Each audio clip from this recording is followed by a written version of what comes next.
Okay, so I'm going to get started. I'm going to share the screen, and Sharon, please let me know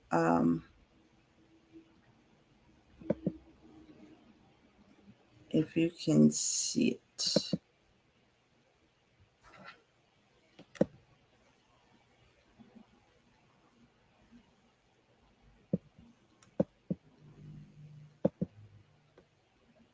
Can can you see my presentation?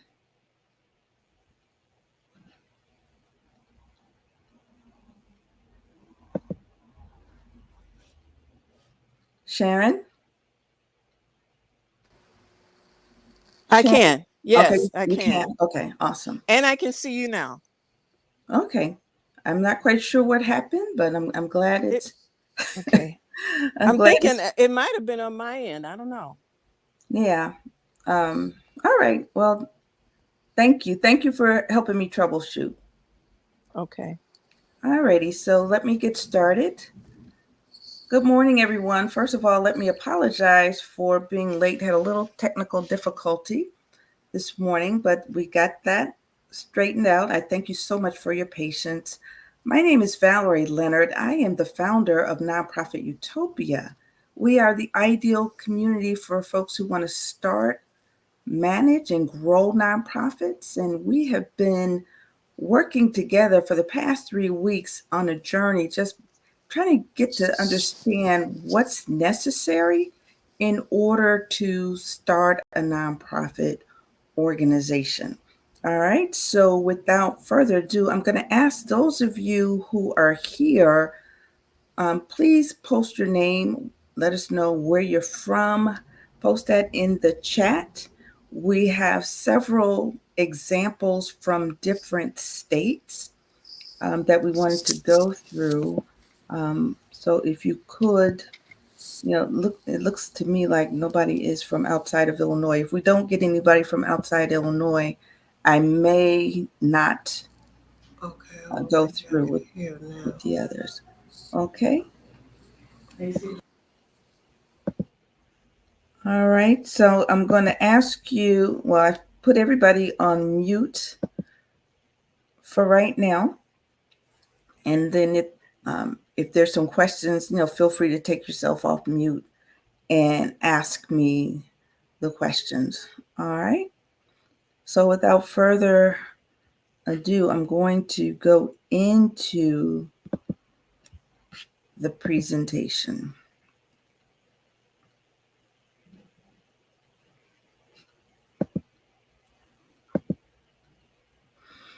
All right, so we're going to talk about how to incorporate a nonprofit without an attorney. Incorporation, in some cases, it may seem so simple, because the form itself is very, very simple, especially in the state of Illinois. But that simplicity can be very, very, very deceptive, deceptive, right? And then also there is a misconception among some people that you need to have an attorney in order to incorporate. Um, both are true. Both the fact that the statement or the document is deceptively simple is true, and the fact that you don't need an attorney is true. It can be a complex process, and if you don't get the incorporation right, then chances are you're going to delay your entire process for getting a tax exempt status granted to your organization. All right. And this is one of the most critical parts. All right. So, a couple of weeks ago, we had our first webinar. We talked about the 31 questions you need to ask before starting a nonprofit organization. In many cases, I talk to people and they say, you know what, I wish I had known then what I know now from asking these questions in the workbook.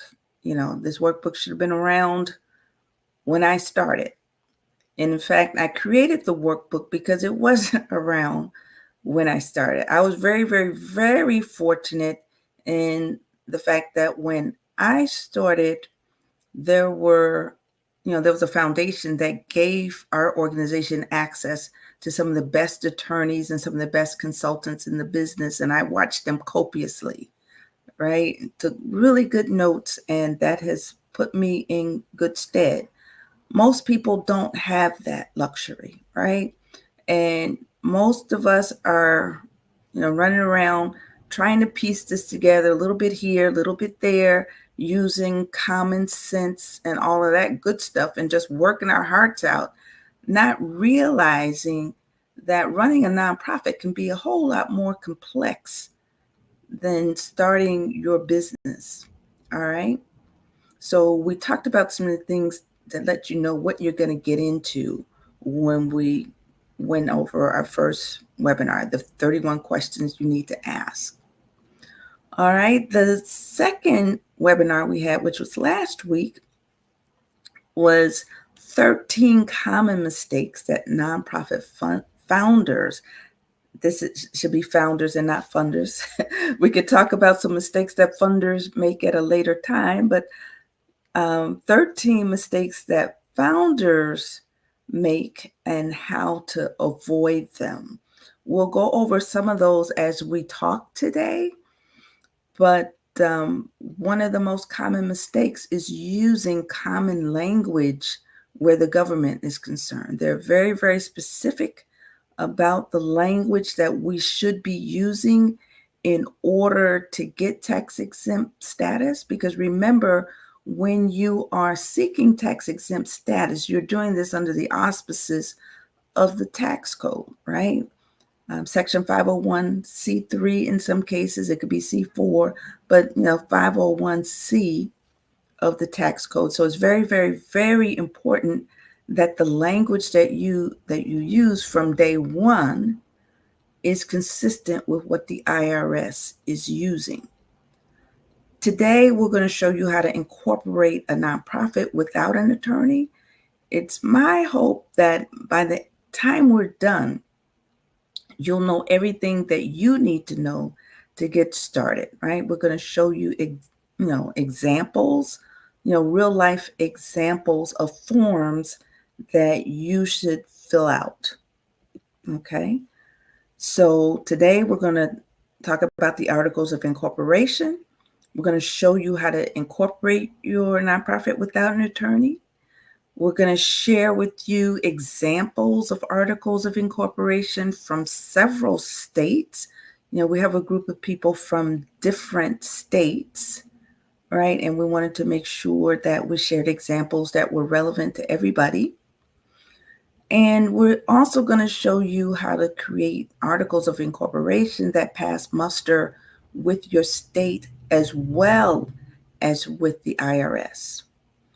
And then finally, we're going to talk about why you should not, I repeat, you should not file your articles of incorporation online in the state of Illinois. In fact, why don't we start out with that? I want to make sure I don't forget it, right? The reason you should not file your articles of incorporation online in the state of Illinois, even though it's convenient, right, is because when you look at the form, there's not a space for you to include all of the provisions that the IRS has. I mean, you can't add anything. You just have to put everything into the same format as what the state of Illinois is asking for. And remember, in most cases, the state could care less. They couldn't care less about what the IRS is looking for. There's certain requirements that they have, and all they're looking for is whether or not you meet their standards. In most instances, I'm finding the standards that our state have are not the same as what the IRS has. So it's conceivable that you can pass muster in your state, file all the forms you need in your state, and then when you go and file for tax exempt status, your application gets booted out because your articles of incorporation don't follow the pattern that they're looking for. And we're here to help you avoid that mistake and others. All right. And if you have any questions, please feel free to post. Please feel free to interrupt and ask, as we go along. We do have the ability to speak as we go. All right. So here's some tips, and these hold true for articles of incorporation in general. For nonprofits, states have their own requirements, but generally speaking, these are things that you need to make sure of, right? First and foremost, you need to make sure that you're using articles of incorporation for nonprofits. People have made the mistake of doing their articles of incorporation on for-profit articles of incorporation forms. They think they're okay, and then they find out the hard way, right? They find out the hard way that they used the wrong form, and then they get their process delayed because the IRS returns the form. So what's the difference between articles of incorporation for nonprofits versus for-profit organizations? In many instances, your for-profit organizations, they're corporations just like your nonprofits are, but they are going to have things like member voting rights, issuing stock certificates, and what classes those are. And remember, nonprofit organizations, because they're owned by the public, they're charitable trusts, there are provisions that you cannot distribute your earnings, right? So for that reason, because there are certain peculiarities that are associated with nonprofits versus for-profits, you really, really, really want to make sure that you use your nonprofit articles of incorporation from your state. Your name needs to be distinct, meaning, no other organization in your state can have that name, right? Some people go so far as to trademark their name because it is possible for other organizations in other states to have the same name. So you want to make sure that your name is at least distinct from other names of nonprofits in your state. And if you can't tell that it's a nonprofit by looking at the name, then you should add NFP to the end so people know that it's a nonprofit organization. You need to have a registered agent. So your registered agent is going to be the person who is responsible for receiving notices of filing, when you need to file.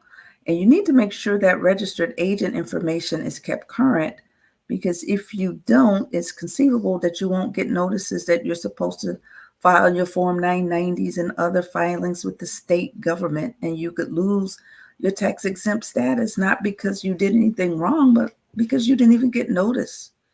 Your registered agent also gets other legal documents in the event that you're sued or whatever. This is your contact person. So you, the person who is starting the organization, you will probably be the registered agent. If your organization is starting as a result of spinning off from a corporation, then you might be in a position where you already have an executive director, and that executive director can be your registered agent, or an attorney can be your registered agent. You also need to have your list of board of directors or your incorporators.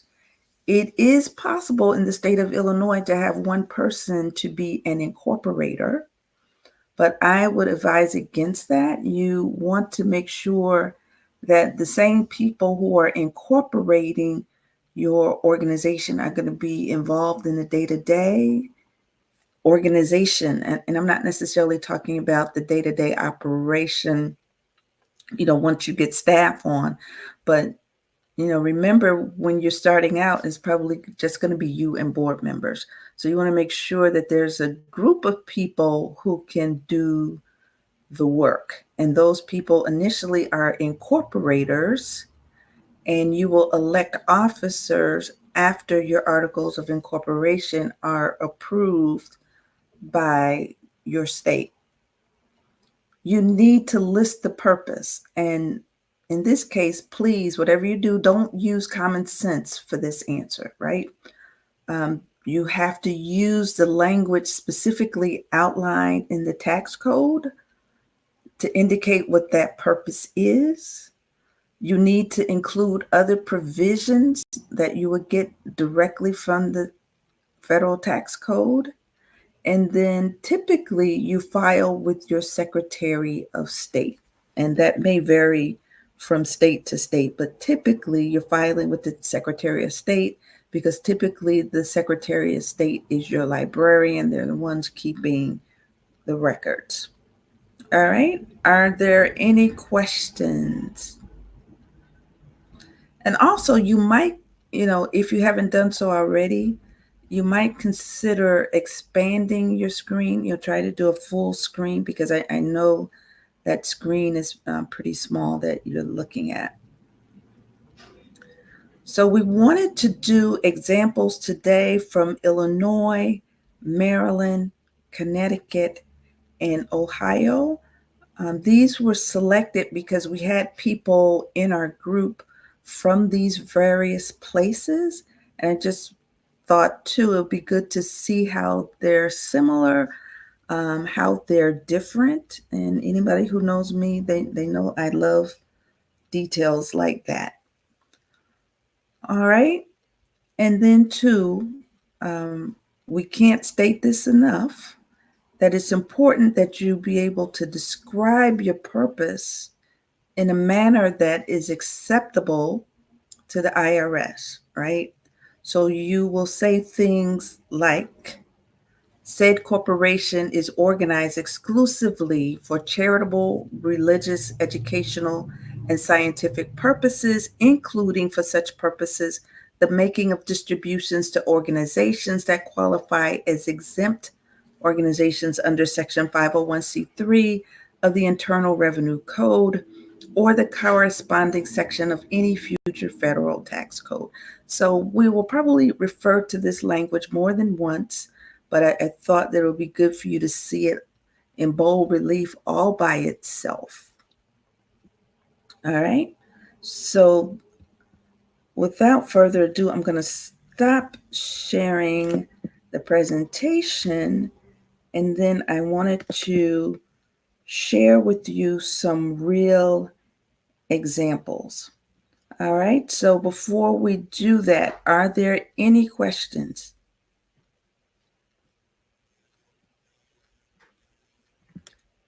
All righty. Can you hear me? Yes, ma'am. Oh, so I just was I think it's just me and you, and I'm definitely just listening because I talked to Bob Pablo. I just put it in the chat because I'm already a nonprofit in Illinois, and I've gone through this. And he just told me that you would be able to help with so many other things or something like that. So I'm just like really just sitting here listening because I've just been at a standstill and stuck. So I'm just looking for right now anything. Okay.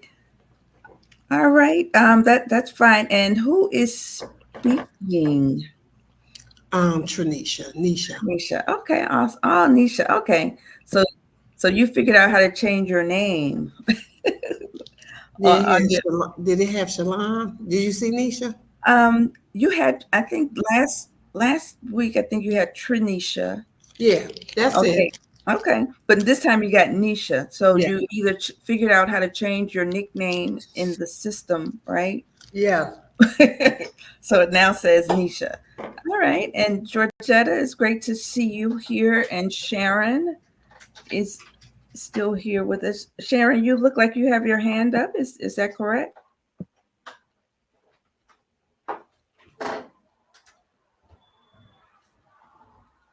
Okay.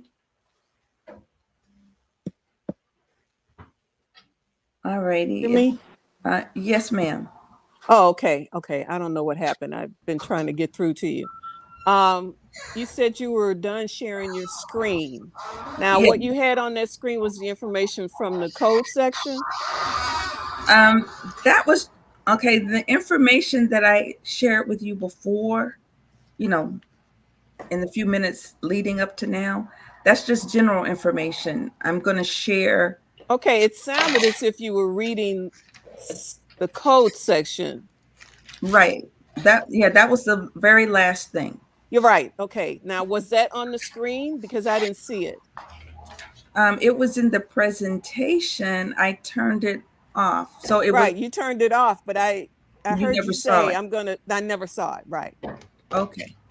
Well, don't worry. You'll see it again. Okay. I, Okay. All I, right. I referenced it more than once. Okay. Okay. Annie, did you have a question? I see your hand up, Annie.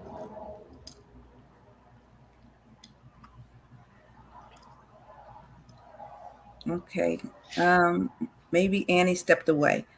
So at this point, I am going to share some real examples of what's out there. I'm going to start with the state of Illinois because, that's our home state. Most of us on the call are from the state of Illinois. Okay. And I'm going to ask everybody to mute themselves. And if you have a question, you can unmute yourself and ask your question. Okay. So I am going to share some real examples right now.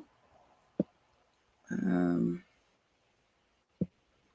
going to start with the state of Illinois. All right. Can everybody see this? And if you cannot see it, let me know. I got it. And you might want to expand, to your full screen. So with the state of Illinois, you need to file Form NFP 102.10. The issue that we're looking at, we want to look at the one that was revised December 2003. These are articles of incorporation under the General Nonprofit, Not-for-Profit Corporation Act. All right. And it occurred to me, you know what? Before we do this, I want to show you what the IRS, what they have, and then I'll show you how it relates to everybody else.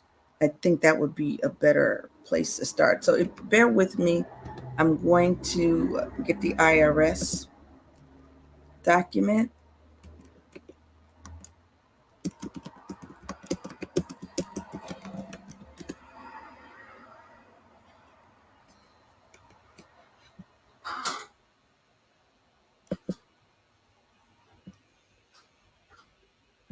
Okay, so this is the life cycle of a public charity. If you go to the IRS website, you can see this. So you basically go into the irs.gov website, and then you type in life cycle of a public charity. And then you go to, for our purposes, we're going to look at sample organizing documents. And an organizing document, for example, would be your articles of incorporation. Depending on your structure, we'll call the organizing document something else. But for our purposes, it's going to be the articles of incorporation. In order for you to pass muster with the federal government, I don't care what format you use, whose form you use, these are the things that you have to have. So you need to have the name of the corporation, Article 1, where it says first, the name of the corporation. Second, the place in which the state where the principal office is located in the city. So the city and the state and the county. And then third, now this is the part that trips everybody else up. All right. You're not going to get tripped up because why? You're here. Using common sense to answer this question, what the purpose is. Copy this verbatim. In the state of Illinois, instead of Article 3, this will be Article 4, the purpose. Said corporation is organized exclusively for charitable, religious, educational, and scientific purposes, including for such purposes the making of distributions to organizations that qualify as exempt organizations under Section 501c3 of the Internal Revenue Code or the corresponding section of any future federal tax code. All right. So in this case, it's highly recommended that you plagiarize. Just copy that and paste it into the section that says purpose. Here, Article 4, the names and addresses of the persons who are the initial trustees. So these are the people, they're not officers yet, they're just initial trustees. And then the 5th article, this will correspond to the other provisions with the state of Illinois. No part of the net earnings of the corporation shall inure to the benefit of or be distributable to its members, trustees, officers, etc., etc. So you copy that paragraph. You don't touch the next paragraph. You read it for your reference, but that's not going to be included. And then you go to the 6th one. This is your dissolution clause. It tells you what happens in the event that the organization is dissolved. It's telling you that you need to distribute the assets to organizations that are carrying on a tax-exempt purpose. So you want to copy that verbatim. All right. So everybody, I don't care what state you live in, you can even live out of the country. If you are organizing, in the United States under the federal tax code, you need to have that language. All right. Any questions before I go back to the state of Illinois? Excuse me, Valerie, can you hear me? Yes, ma'am. Okay, so we're not filling out the form. We're doing this on a separate sheet. We're doing both. We're doing both. We're doing Okay. both. Okay. And I'll show you how that works. And Okay. I know it's confusing. The reason why I went over this example, this is the format, or these are the things that every articles of incorporation has to have in. I don't care where you live, right? Okay, so you're just using this format and typing it up on a separate sheet. Right. Okay. Well, we're typing the parts that we need to add on a separate sheet, if that makes sense. Okay. Does that make sense? And I'll show you what that looks like. Okay. All right. I'll just All be right. patient then. Okay. Oh, that's okay. You didn't know where I was going with this, right? All right. So feel free to ask and to interrupt. All right. So again, this is straight from the IRS website. I'm only showing you this so you know what everybody needs wherever they live. Okay. And this is going to look a little bit different. It's going to be presented a little bit differently based on where you live, because each state has their own form. Okay. So any more questions before I go back to the state of Illinois? All righty. So again, with the state of Illinois, Article 1, corporate name. We recognize that from the IRS language, right? Article 2, name and address of the registered agent and their office. So whoever that person is and wherever they receive the mail. It doesn't necessarily have to be your office. It could be an attorney's office.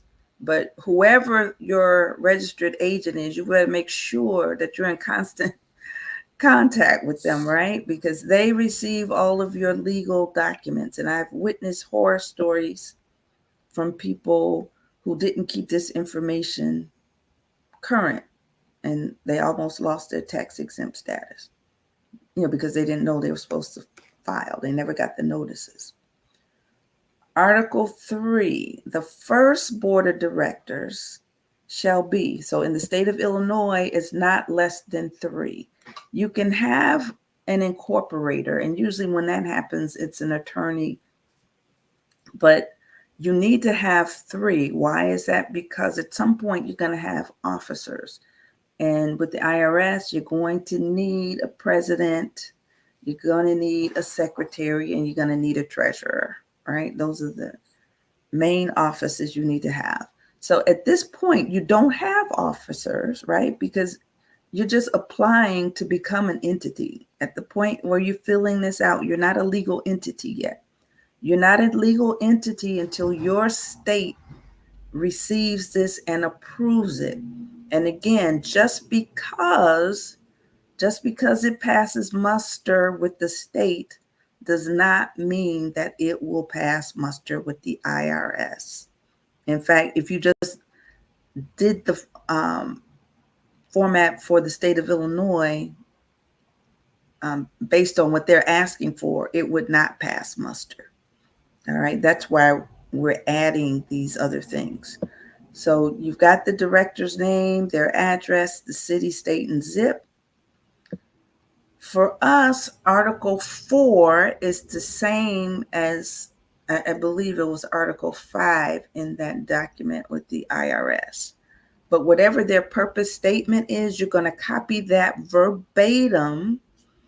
So some people write these out. If you're writing it out, you might not have enough room to write it out.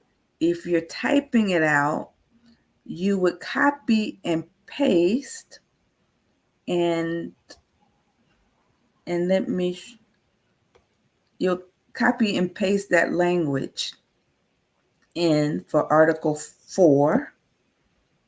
Or, if you run out of room, you would say see attached, and then you will attach Article 4, and I'll show you what that looks like. And then Article 5, other provisions. So in the state of Illinois, they say for more space, attach additional sheets of this size. So they want all the sheets to be 8.5 by 11, and you will add Article 5 and other provisions. And I'll show you what that looks like after I go through the form. Article 6, is this corporation a condominium association as established under the Condominium Property Act? Check yes or no. Is this corporation a cooperative housing corporation as defined in Section 216 of the Internal Revenue Code? Check yes or no. Is this corporation a homeowners association which administers a common interest community as defined in subsection C of Section 9-102 of the Code of Civil Procedure? Yes or no. Article 7, the names and addresses of the incorporators.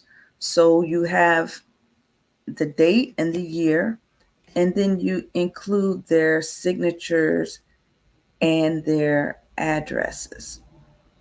Signatures must be in black ink on the original document. Carbon copies, photocopies, or rubber stamp signatures may only be used on the duplicate copy. So you're going to send 2 copies.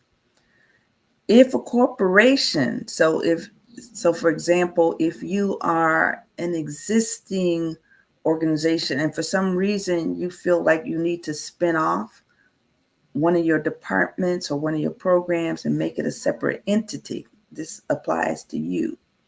So if a corporation acts as an incorporator, the name of the corporation and the state of incorporation shall, so that's not may, that's not a request, it's an order, shall be shown, and the execution shall be by a duly authorized corporate officer.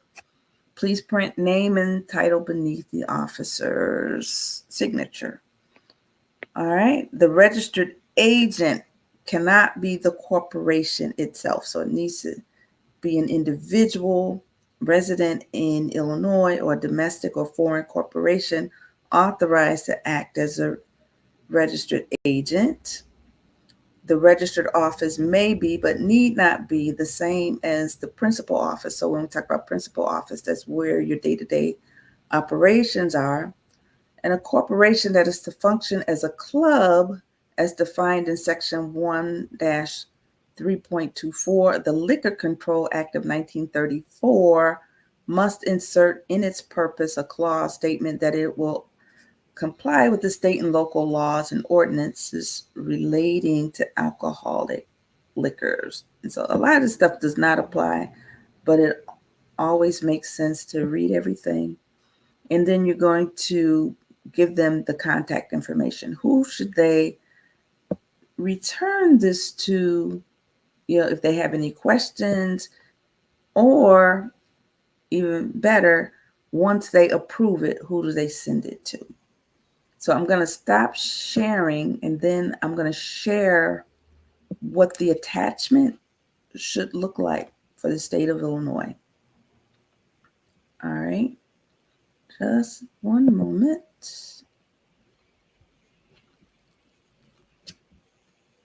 Valerie. Yes, ma'am. So the form itself is really not conducive to filling in all the answers. So what you pretty much need a separate sheet to really answer the questions properly, completely. That's exactly right. Okay. And I'm going to show you what that looks like. Okay.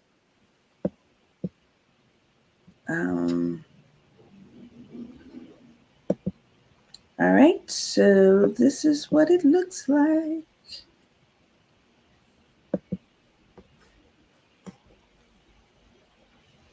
And again, depending on how large you write or whether or not you type your document, this is what it's going to look like.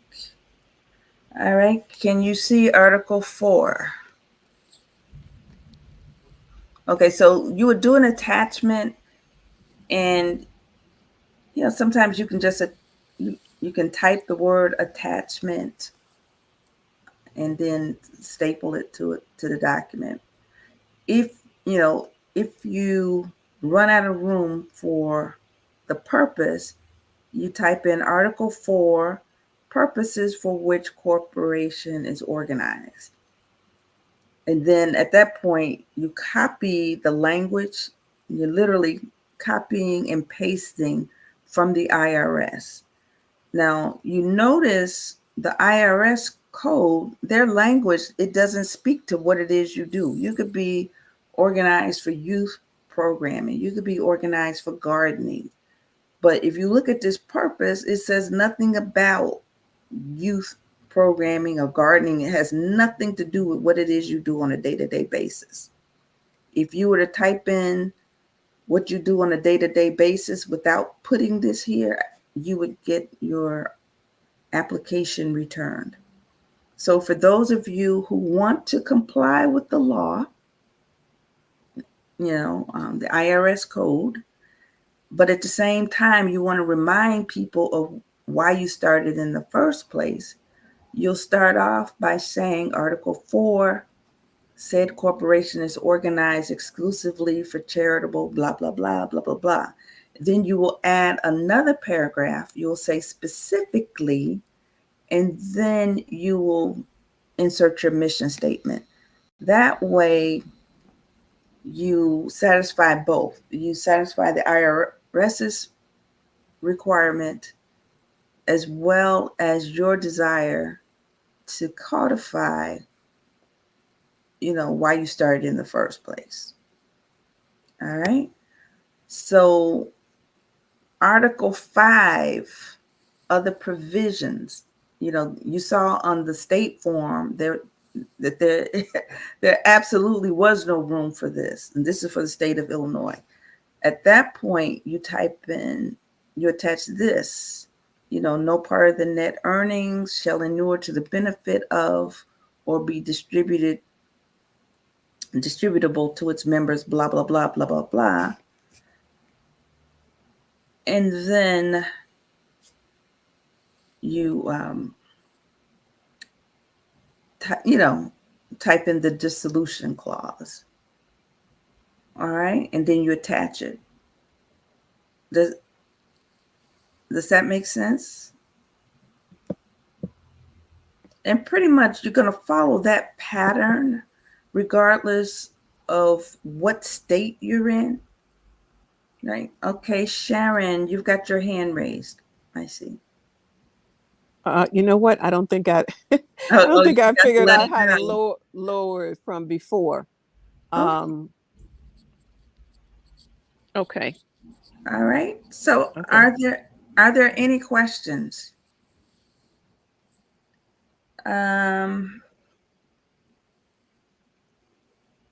Yeah, Sharon, I just see your hand.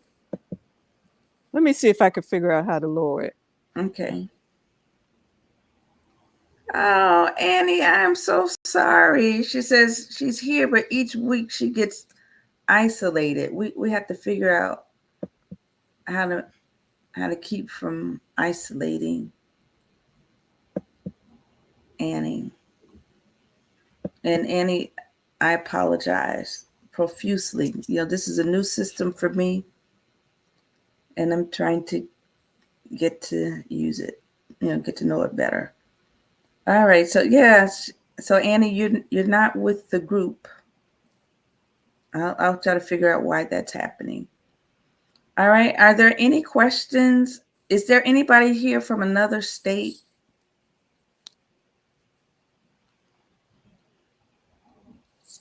Okay.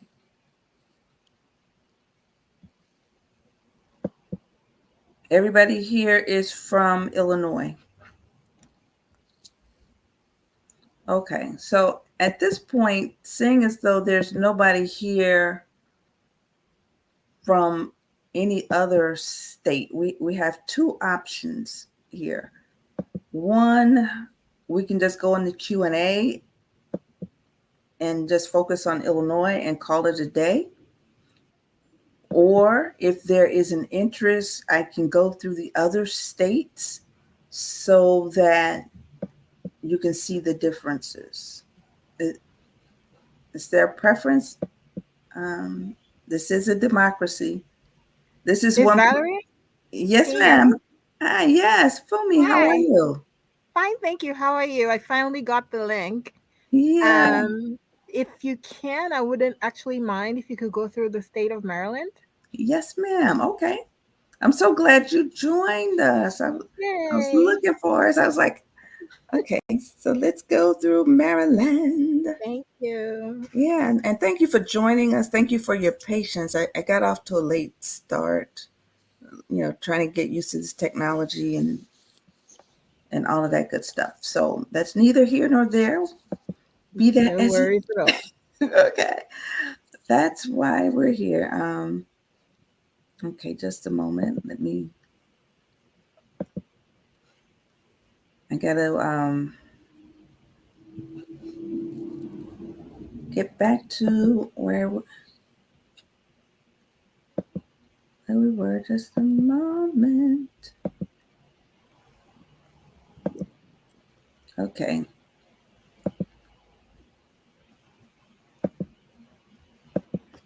Okay, you guys. Okay, here I am. I pushed a button and got a little shock, a little surprise. All right, so let's go to. I'm not quite sure if this is Maryland or not. So if I hit the wrong thing, hold on, let me. Okay, oh, that was Connecticut. Bear with me.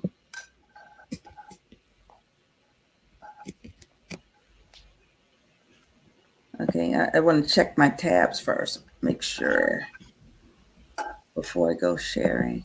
All right, so I'm going to share the Maryland tab. And you know, you're lucky, I think, to be incorporating in Maryland. I wish every state would do what Maryland has done. They demystified that part. You know, the language. Okay,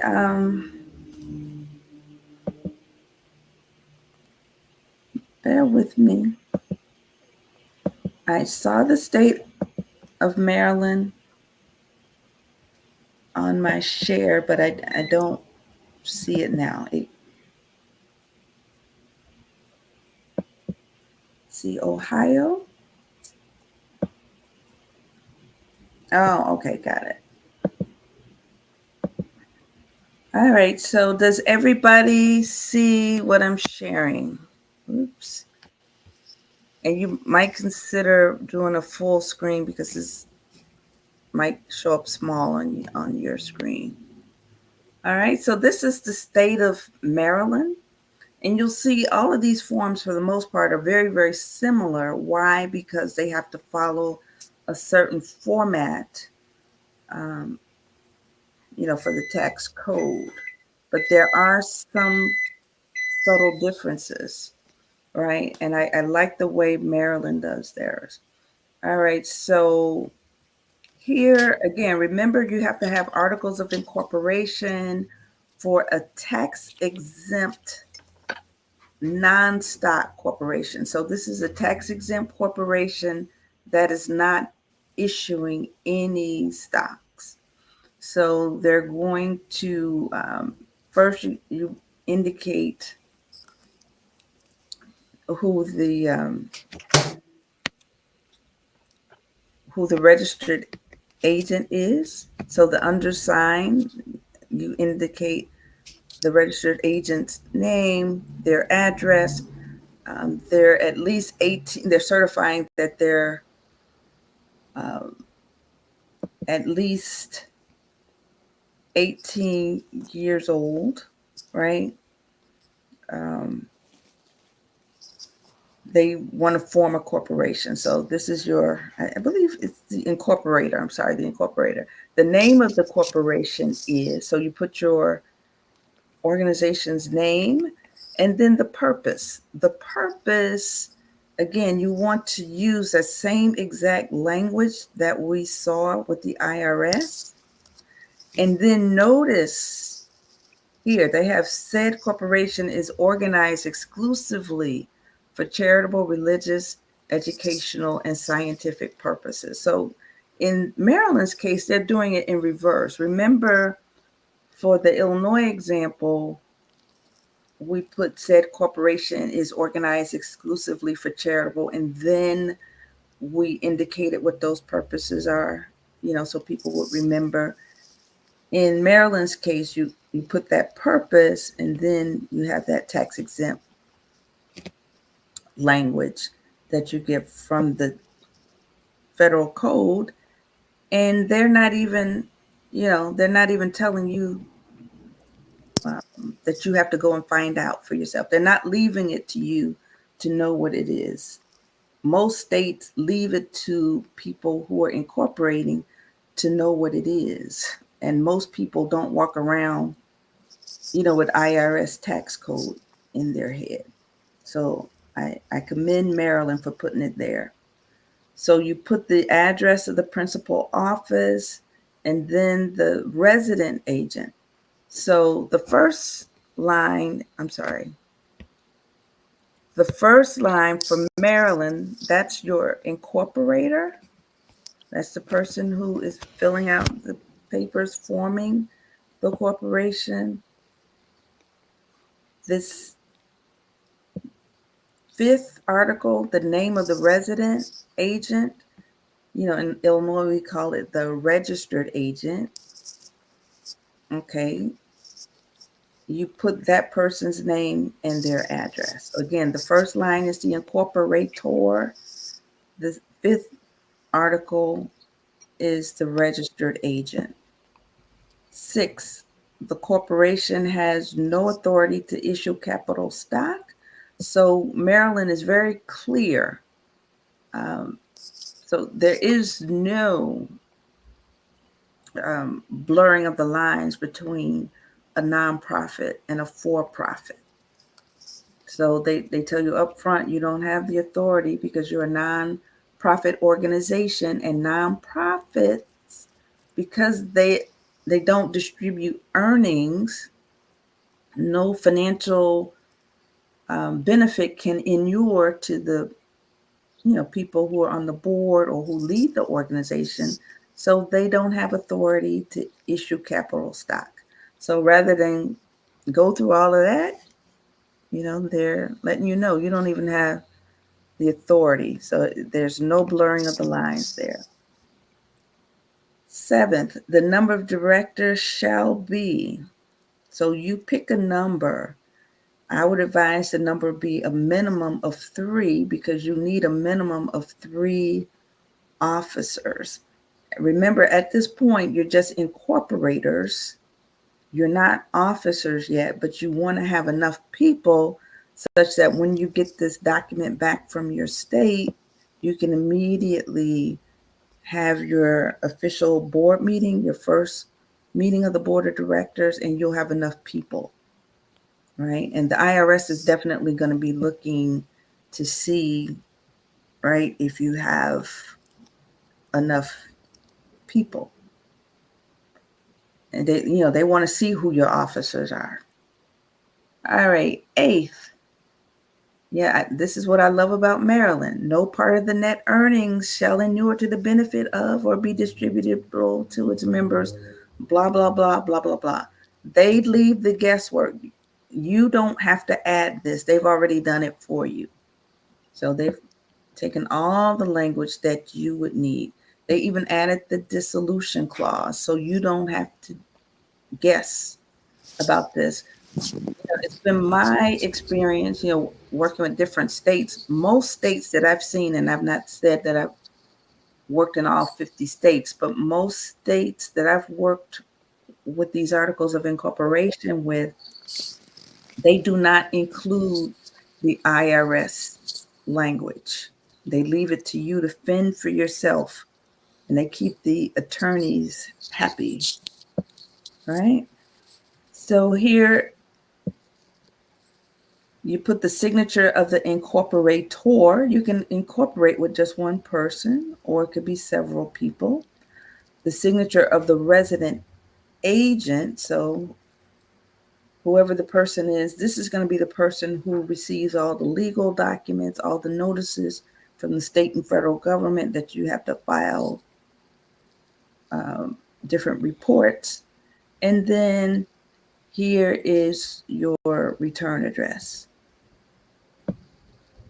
Okay, so the filing party. So whoever is filing, so usually that will be the incorporator, or we'll say the they call it the resident agent. So the resident agent and their address, since they're going to be receiving all the forms.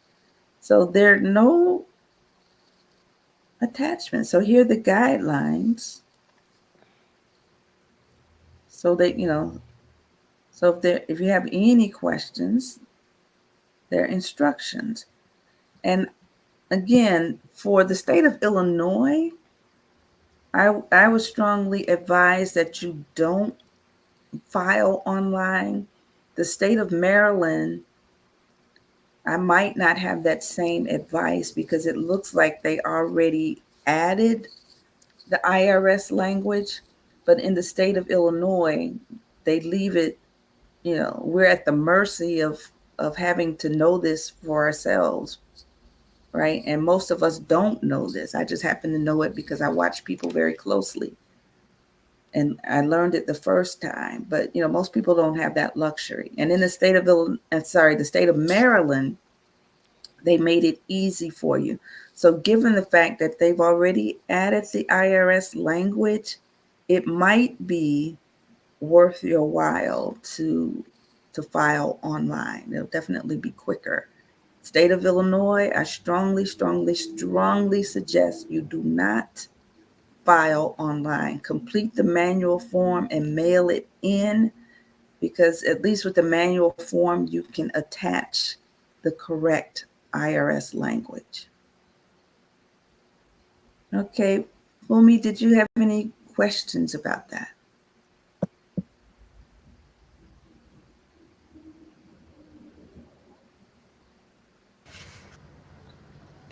No, I'm good. Thank you very much. Okay. Yeah, I like the way Maryland did it. I should write a letter to to the state of Illinois, but I might upset an apple cart. They might do that purposefully, because many states don't have the IRS language. Okay. Let me see who has the questions, if there's anybody. Okay, Sharon, did you have a question? It's showing me that Sharon and Fumi have raised hands, but Fumi just said she didn't have any questions.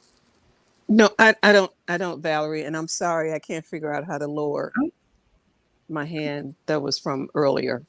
Sorry. Okay. No. All right. So do you guys feel comfortable that you can do this yourselves? Did I give you enough information? Did I demystify it to a point where you think you can do it yourselves? It would be great if I could see an example of a completed application. This is for your articles, right? Right. Probably online somewhere, huh? Maybe. I have client examples, but I did not discuss with them. Even though even though this is public information, I didn't go and ask them, well, hey, can I use your articles as an example? Okay. So your articles are public information. Yeah, because they're on file with your state. Yeah, indefinitely. Yeah, and in the class, again, I will ask permission of a client to see if they'll be willing to let me use theirs. I don't think they would have a problem, but I just think out of common courtesy. Oh, for sure. Yeah, I understand. Mm-hmm. Now, you may have already mentioned this, but does that ever? Do you ever change your articles? Do you ever have to? Yeah. Well, you'd have to update them if you changed your board members or your right. Oh, you're asking some great questions. Okay, so let me see if I can move us to a larger screen. And Annie, I'm sorry you're not with us. I got to figure how to incorporate you so you're not isolated. So it's all of us plus Annie Liddell. So the question is, do you ever need to change your articles of incorporation? And sometimes you do. And in the state of Illinois, many people have to change their articles of incorporation. Why? Because they answered the questions using common sense. Remember, you have to use the language that the IRS uses. When you speak to your purpose, you also have to have those other provisions, the dissolution clause and the fact that the non-inurement, right? So you need to have that. And most people, like I said, we're not walking around with that in our heads. So we answer the questions, we're following the instructions that the state gave us. They give us this list of purposes that we can use, and we think we're good. And then we also tell them what we're doing in our own language. We file to, get tax exempt status, and the IRS looks at what we have and they return our applications because our articles of incorporation don't conform to what they're looking for. They need to make sure that we have indicated that we're organizing within the tax code, the federal tax code. So when that happens, when they send it back, then we have to file amendments. So in the state of Illinois, you have to file an amendment to your articles of incorporation, and then you have to file restatement. So the amendment goes and adds all of the language that you missed. So you're going to obviously change what your purpose is. Your purpose can no longer be what you said it was in terms of, your mission or describing what you do on a day-to-day basis. So they do tell you what you need to correct or what you need to add or what was not acceptable to them, so that you get a chance to either correct it, or do you correct it, or do you just do an amendment? Doing an amendment is a way of correcting it. Is a way. Okay. So you don't necessarily go back and correct anything on the form. You just do an amendment addressing whatever issues they have problems with. And then you submit that amended form as well as the original. Okay. So they're tracking, they want to see what your original filing look like. They want to see how you corrected it. So you'll have to give them your amended articles as well as your initial. So it's your initial, and then your file, your amendment. There's a form that you have to file with your amendment, and then there's a form that restates them. So all this stuff, and you have to file a form for each one of those processes. That's why it's so important to get it right the first time. The first time. Wow. Yeah. So I said that form is deceptively. It looks deceptively simple, but it's not simple. All right. And then you had another question, and I think I spoke so much that I forgot what the second question was. I can't remember now either, because it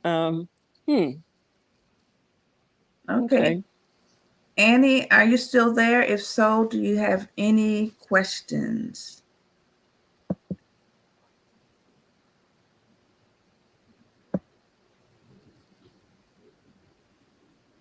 Okay, Fumi's still here. Nisha's still here. I believe Georgetta left. All right. Are there any questions? Oh, you know what it may have been, Valerie, is because you do submit the names of your. Do you submit the names of your incorporators or your board members?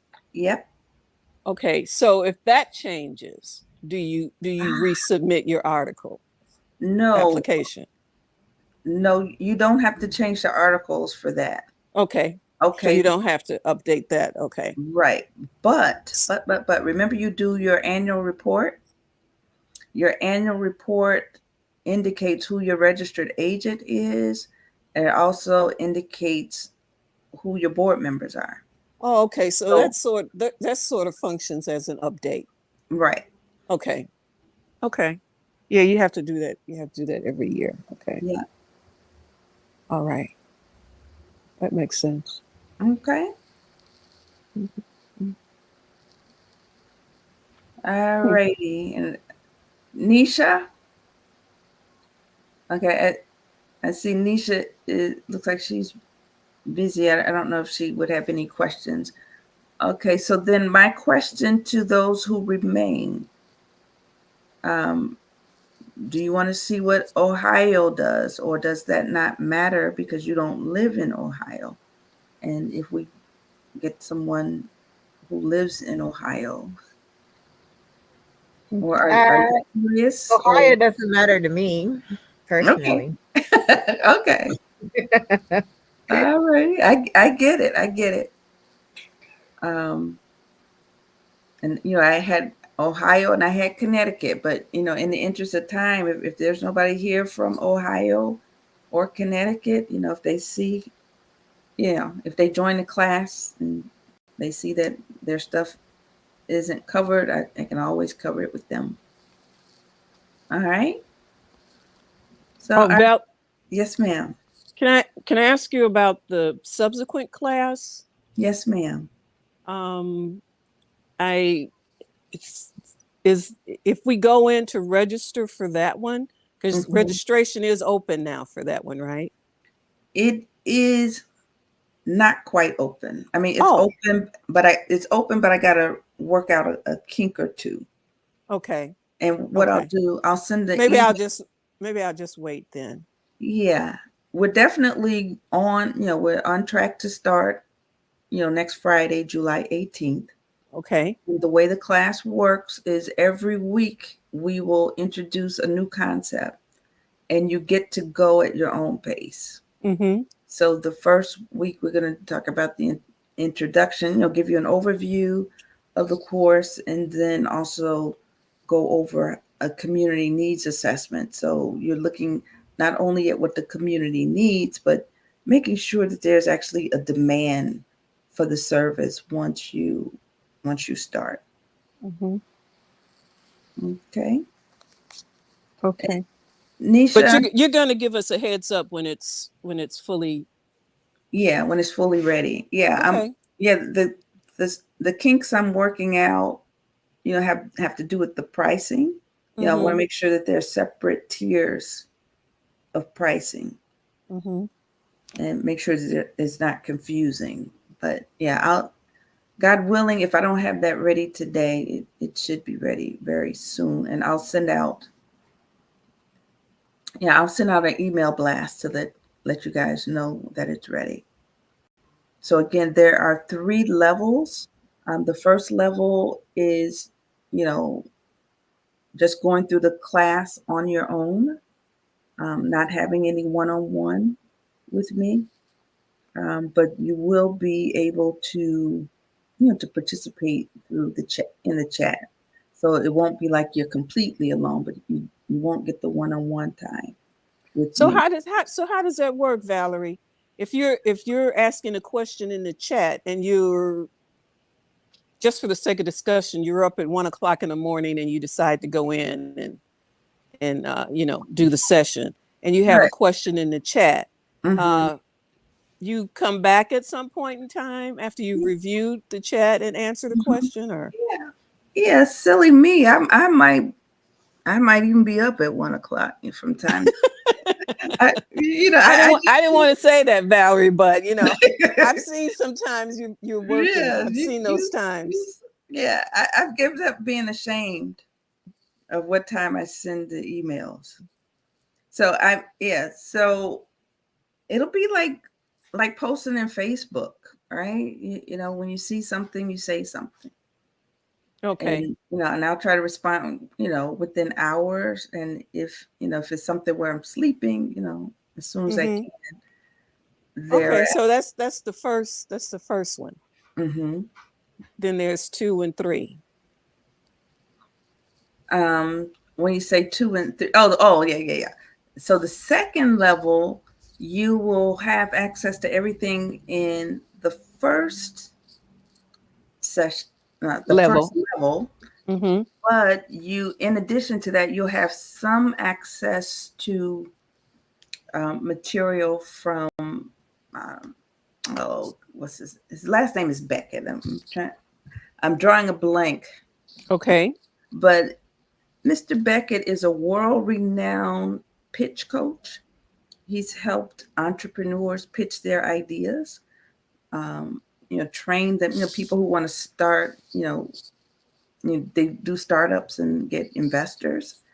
So we will be looking at some of his materials, or you'll have access to some of his materials, as well as developing your pitch. You won't have that with the basic course, Right. right? And then you will have one-on-one session with me, right? And then also, I'll review your forms, right? And I believe I do that at the first level as well. But the main difference is having one-on-one access, at least one on-one access meeting To with me. you. Mm-hmm. Okay. So you can hear me directly. Mm-hmm. Because sometimes things get lost in the translation of chat, and then you will have access to the content that will show you how to pitch, like you were pitching to an investor, which I think would give you an edge as a nonprofit, right? And then the third one is the main difference there is you would have 3 one-on-one meetings, Hmm. as well as, having me review your documents. And that's the one where you'll have all of all of session 1 and all of session 2 is also going to be included in session 3. That's correct. Okay. And everybody, regardless of what level you are, you'll all have access to the same, what do you call it? The same chat. Oh, You know, okay. so you're not going, you're not going to be able to stigmatize people based on, what level they are. Everybody will get a chance to chat in the same room. So questions that may be asked at the basic level will be in the chat Mm-hmm. for the people who have signed up for all 3 levels or just the 3rd level or something. It's to see the answers. Right, right. Okay. So, right. So it'll be interesting to see, what questions folks have. Right, right. And then hopefully, you'll get to know each other. And then 2, you'll get membership into the Nonprofit Utopia community. So the difference between the Nonprofit Utopia community and this community, this chat is just focused around the specific classes that are offered. Mm-hmm. And Nonprofit Utopia, it's a whole broad range of things, Hmm. all things nonprofit that we talk about. Right, right, right, right. Okay. Okay. Okay. So we're good. Well, yeah. Yeah. I'm hoping we can get at least 10 people. I think it takes 10 people to, have a good, robust conversation. And, based on the numbers of people that we've had, to actually sign up, for these webinars, I think we'll get there. Okay. Now, you said that we'll have, we can work this at our own pace. Okay. Mm-hmm. So is there, but there's still a cutoff. It's how many weeks is it total? Yeah, it's 13 weeks. 13 weeks. Okay. Yes. Okay. So you work at your own pace. Every week, a new concept Okay. is actually unrolled. Okay. And you'll have access to the actual forms, the instructions. I'll read them, make sure that everything is copacetic before you send it out. Mm-hmm. And after the 13 weeks, you'll still have access to the course, because some of that stuff is going to take a while to finish. Like your bylaws, trying to get everybody on the same page with your bylaws and all that stuff, that Right. may take a minute, Hmm. but we're still going to introduce, 1, maybe 2 concepts every week. Every week. Yeah. Yeah. Mm-hmm. I'm And looking forward to this. This is a little different from the way you've done things in the Yeah. past. I'm looking forward to Oh, this. really? Okay. I am. Yeah. Yeah. Oh, I'm glad. I'm glad. This is a learning experience for us both. This is a new platform for me. Mm-hmm. I do teach at the university level from time to time, and they have online platforms, but those platforms are different from this one. So this is a totally different one. And I like this one. I got to figure out how to make sure Annie Liddell is not isolated. Mm-hmm. Mm-hmm. So, but I do like the way, we can kind of see each other and talk in real time without necessarily having to have go into a webinar. So, all right. Are there any other questions? Annie, if you're there, please post and say you're here.